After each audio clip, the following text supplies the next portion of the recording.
राज्यातील 23 जिल्ह्यांमध्ये भीषण पाणी टंचाई। सर्व प्रमुख धरणांमधील पाणीसाठा 24.3%वर। गेल्या वर्षी याच दिवशी राज्यातील धरणांमध्ये 34.36% होता पाणीसाठा।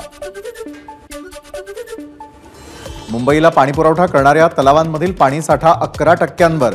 मुंबईमध्ये पुढील आठवड्यापासून 10% पाणी कपात लागू होण्याची शक्यता। मतमोजणीला संपूर्ण दिवस ड्राय डे असू नये या मागणीसाठी दाखल केलेल्या याचिकेवर शुक्रवारी उच्च न्यायालयात सुनावणी। न्यायालय काय आदेश देणार याकडे सर्वांचं लक्ष। इंडियन हॉटेल अँड रेस्टॉरंट असोसिएशनने केली आहे याचिका।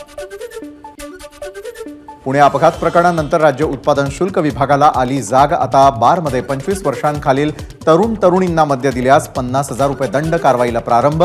यासाठी राज्य उत्पादन शुल्क विभागाने केली 12 अधिकाऱ्यांची नियुक्ती।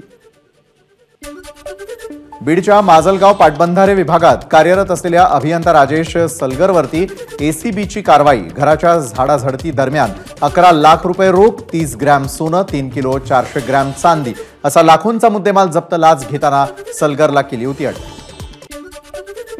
सलमान खानच्या घरावर गोळीबार करणाऱ्या अनुज थापनच्या अपुऱ्या शवविच्छेदन अहवालावरून मुंबई उच्च न्यायालयाचे राज्य सरकारवर ताशेरे।